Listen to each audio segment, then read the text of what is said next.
As I glance around this room, I'm reminded of a familiar feeling. The little voice in the back of my head whispers, the person before me was so well spoken, and the person after me seems so well prepared.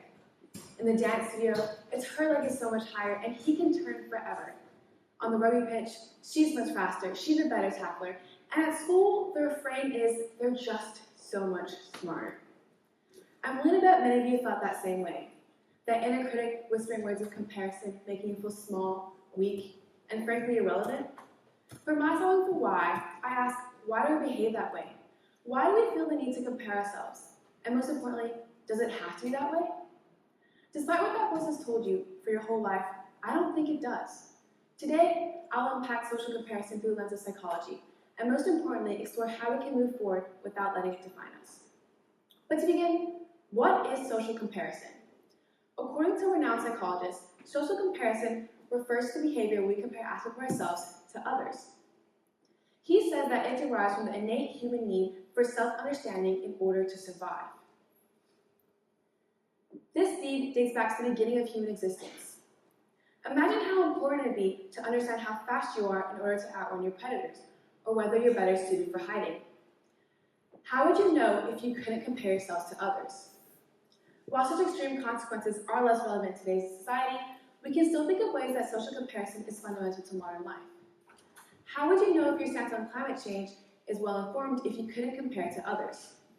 Social comparison bridges the gap when objective measures are insufficient, allowing us to set a benchmark on others. If we find our ability is similar to the benchmark, we become more confident and emboldened in our abilities. Think of when the person next to you doesn't do as well as you on the test. We hate to admit it, but it makes our score look just a bit better. But on the flip side, if we found that our performance is poor relative to the benchmark, two things might happen. First, we might try to better ourselves and bring ourselves closer to the benchmark. Or we might try and bring that benchmark closer to us. This might not be as drastic as putting glass in their point shoes, but it can be as small as hoping they follow during their routine.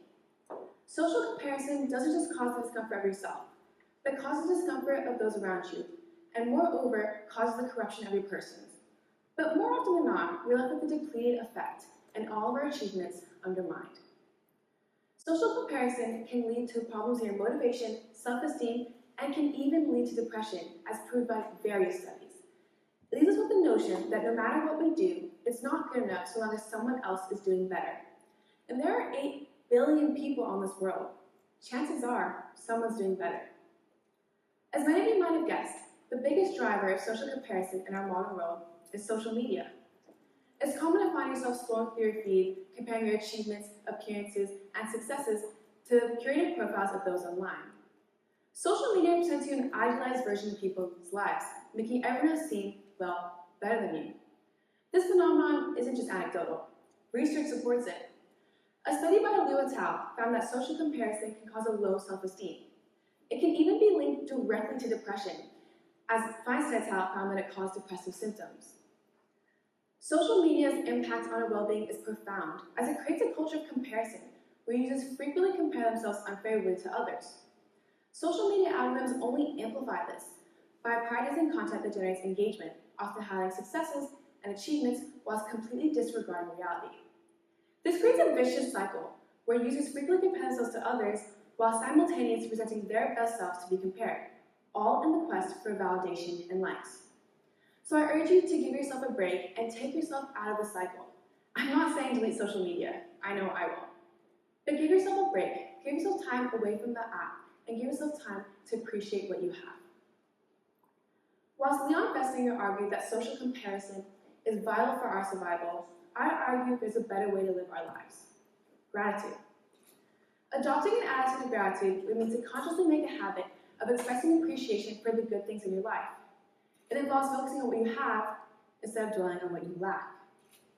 Psychologist Emmons McCullough found that people who practice gratitude tend to have more pro-social behavior, better self-esteem, and even better sleep.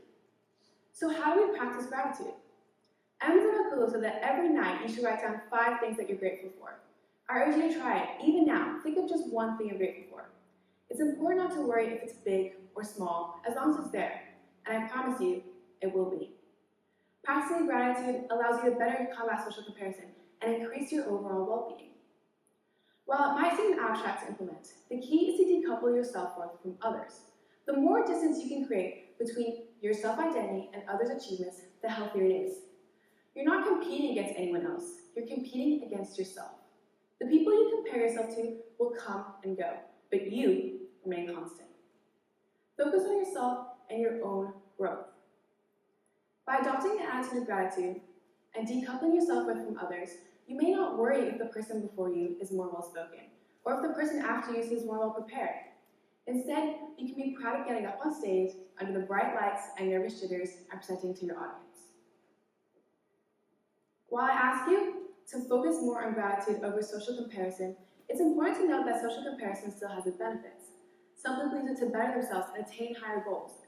But the key takeaway from today is to understand when social comparison is becoming harmful and when it's time to practice gratitude. When it's time to appreciate what you have, what you've done, and most importantly, who you are.